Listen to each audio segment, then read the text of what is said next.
but you have to come back with curiosity and questions so you can get to the bottom of what's going on without judging anyone until you know what's going on.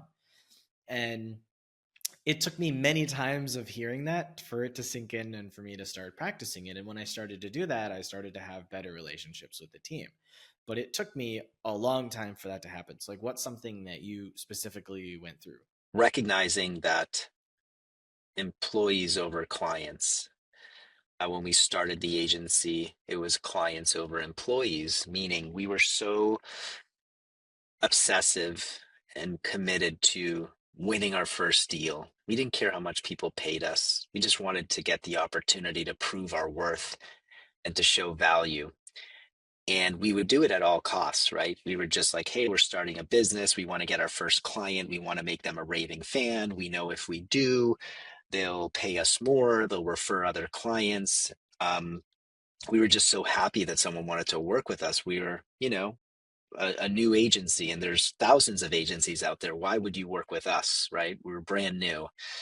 And I think that mentality was good, right? Over delivering, not over promising on the sales side because we wanted to do everything we said. It wasn't a function of that. It was just really uh, setting the bar very high, but putting that pressure on the team. And at times it was a lot of pressure, and it came at the cost of their happiness, right? Their job happiness.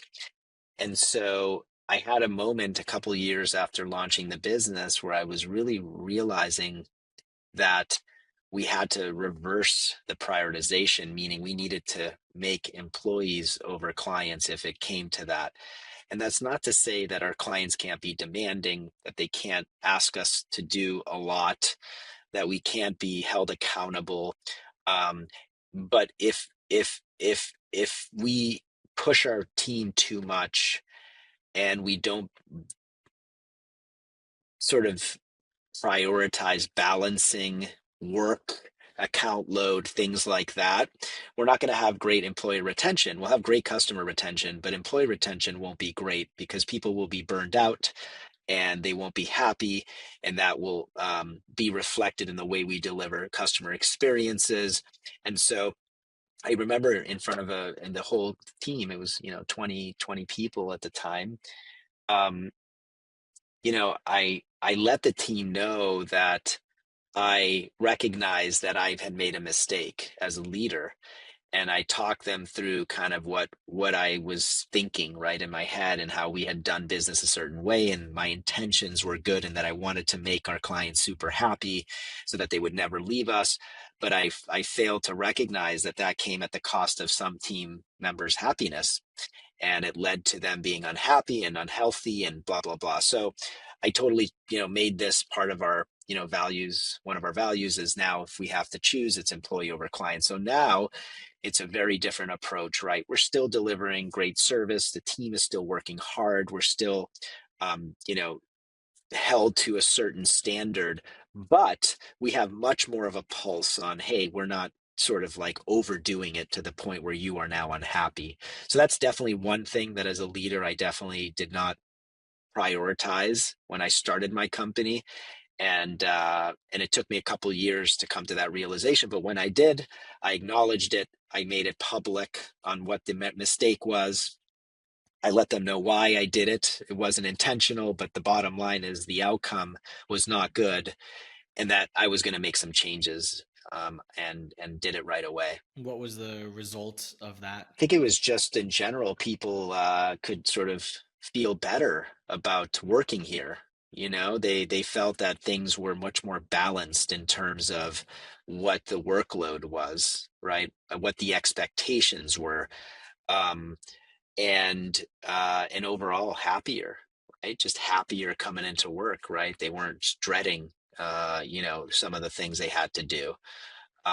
So overall, I think it created a better culture, a better working environment, happier team members. Really, it came at no cost to the client. It was just kind of moving some things around, right? Reorganizing, optimizing a few of our processes. So we didn't make this change, and as a result, lost revenue or clients. We just made improvements to the way employees felt about their job.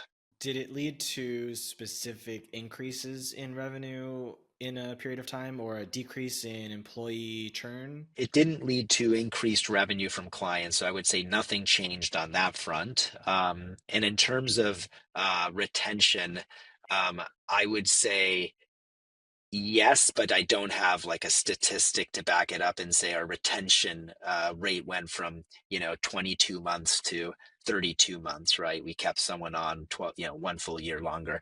I would just say, when you're operating a small company, you just know because you have a pulse in the business and you're interacting with the team. If it were 100 people, it would be different. But when you have such a small team, you can talk to pretty much everybody. You feel the vibe, the energy. You see people, you observe them.